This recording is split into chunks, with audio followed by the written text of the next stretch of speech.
Y en estos estudios, como veníamos anunciando en los primeros minutos de programa, la responsable de la Secretaría Técnica en la Red Europea de Lucha contra la Pobreza y Exclusión, Loreto Ventosa. Loreto, ¿qué tal? Buenas tardes. Hola, muy buenas tardes. Y otra de sus integrantes y representantes, en este caso María José Rodríguez Álvarez. María José, ¿qué tal? Buenas tardes. Buenas tardes. Bueno, bienvenidas ambas y bueno, vamos a hablar pues de la desigualdad, sobre todo, que es de lo que venimos a hablar cada vez que hablamos de la lucha contra la pobreza y la exclusión, Loreto, y en particular pues de las familias que intentan acceder a las becas comedor también y que en algunos casos pues no pueden hacerlo por pura burocracia, Loreto.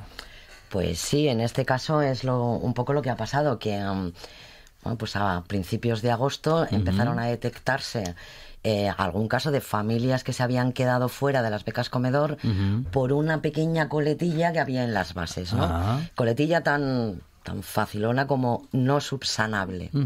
Y eso ha supuesto que 192 familias en este momento del municipio de Gijón pues estén sin las becas. Bueno, una verdadera pena, por no decir una gran injusticia, porque si más de 190 familias que tenían derecho a esa ayuda no pueden acceder, bueno, además de no recibir la ayuda, es una ayuda que vamos a decir queda desierta, porque es un dinero con el que ya se contaba en presupuestos y que, María José, pues no podemos destinar a esas familias. No, efectivamente. Mira, el presupuesto de este año eran de 3.237.000 euros aproximadamente. Se había producido un aumento de unos 230.000 respecto al año anterior. Cuando se quedan sin asignar una cantidad de becas considerables, porque de las 192 a las que se refiere mi compañera es por un requisito no subsanable, que era que las familias tenían que haber sellado el paro, por llamarlo de una manera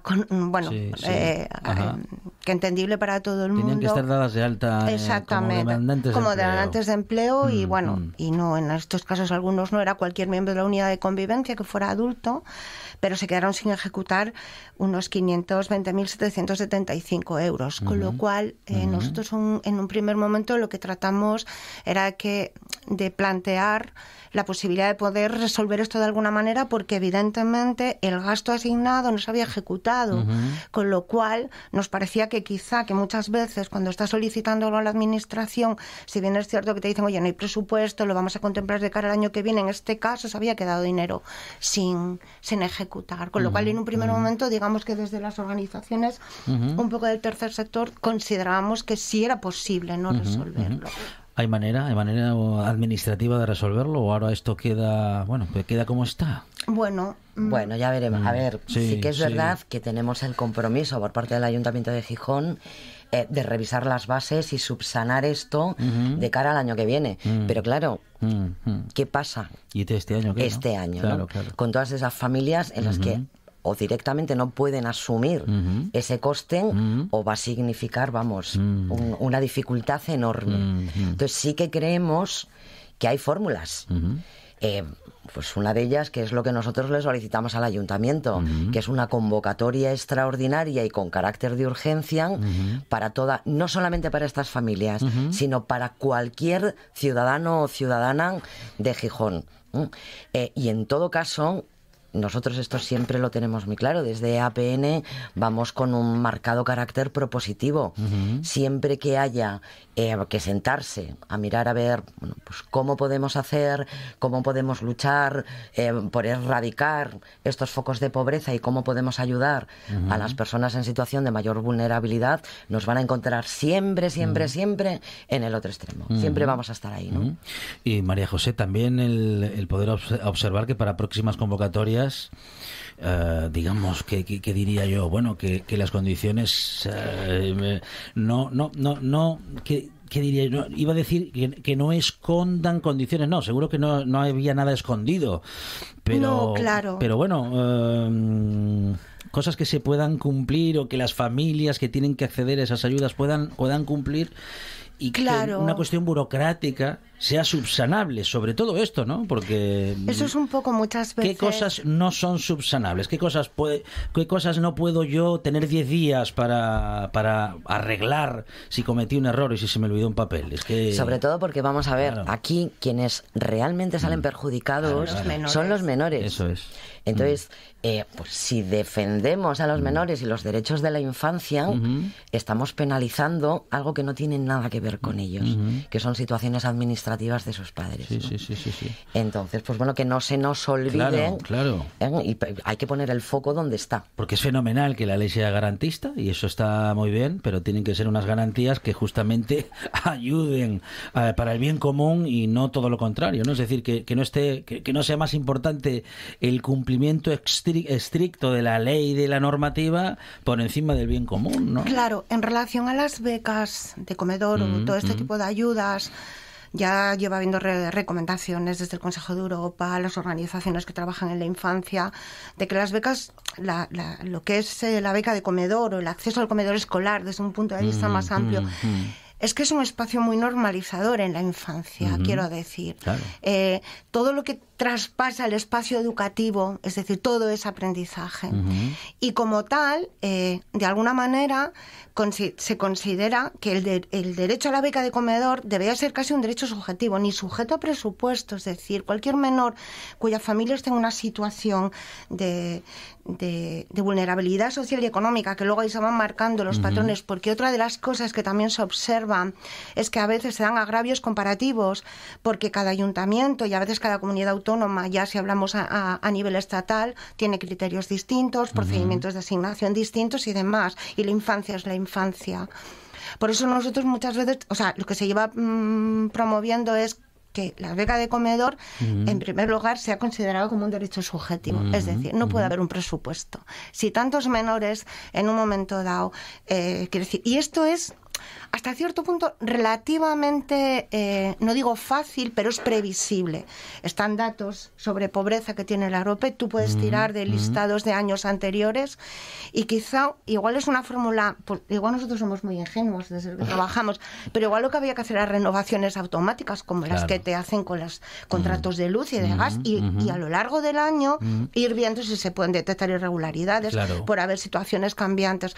Pero lo que no puede ser es que un menor llegue a septiembre. Por ejemplo, esto es un ejemplo, ¿no? Renovar la ayuda a comedor, y bueno, y presentar la documentación cada año, bueno, bien, para renovarlo, pero que en principio per se quede como aprobada y que se puedan ver las condiciones si se han modificado, vamos a decir que de manera sustancial, para poder o no seguir optando a esa ayuda. Es decir, mecanismos administrativos garantistas, pero que a la vez faciliten.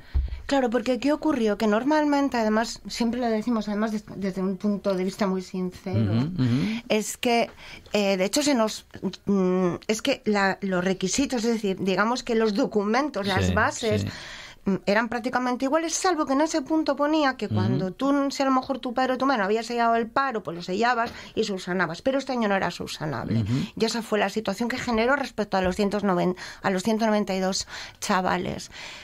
Y el problema es ese. Y luego, bueno, esto ya es meterse, digamos, en los... No, lo que voy a decir yo ahora es meterse, digamos, en los pliegos, ¿no?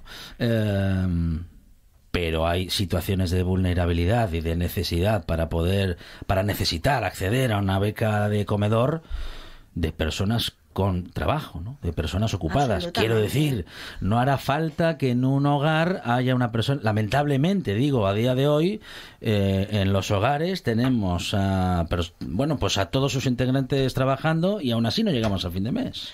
Claro, porque de alguna manera el requisito económico que establecen la beca de comedor en relación al Ayuntamiento de Gijón es que no se pueden superar los 2,75 veces el ICPREN, que es el indicador público de rentas de efectos múltiples, que vienen a ser unos 23.000 euros. Como tú bien dices, hay familias que evidentemente son trabajadoras, pero sabemos muchas veces cómo está la situación laboral, pero es que ahora no es un problema de lo que ganas o no ganas, porque decíamos, es que ahora la cantidad de dinero que se va en el mantenimiento de la vivienda, por poner un ejemplo, se está llevando el 40 y a veces el 60%, porque normalmente hay un patrón familiar identificable. Son familias que no son propietarias de viviendas, ¿verdad? Son familias que a veces transitan entre las rentas básicas de haber accedido al ingreso mínimo vital o no, pero si no son trabajadores de salarios pequeños, y realmente tener que asumir el pago de las becas de comedor es Terrible. Porque, por cierto,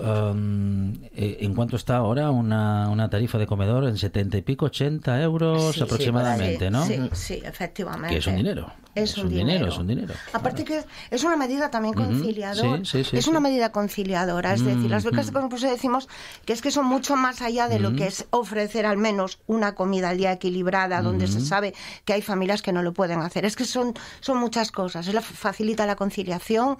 Es eso, es un espacio de normalización. Por eso, realmente es que debería ser una medida algo tan normal, tan educativa como las actividades extraescolares a las que todos los chavales acceden. Es decir, es un espacio donde la infancia tiene que estar absolutamente protegida y donde el bienestar,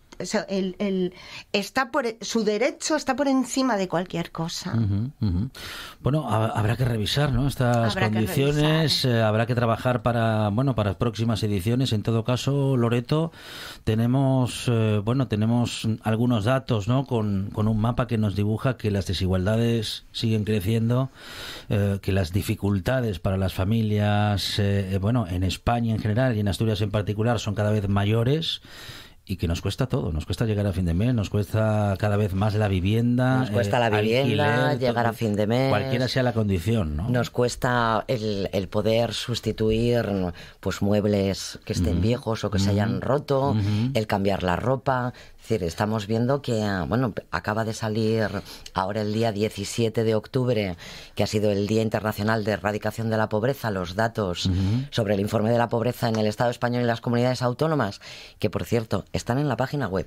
O sea, que si alguien tiene curiosidad y tiene tiempo, porque es un informe extenso, yo le invito a que navegue por él. Bien. Pero nos hablan de que aquí en Asturias hay un 18,6% de población asturiana que está en tasas de pobreza. Y eso es mucho. Es mucho. Uno ya sería mucho. Y esto, pues claro, es mucho más, ¿no?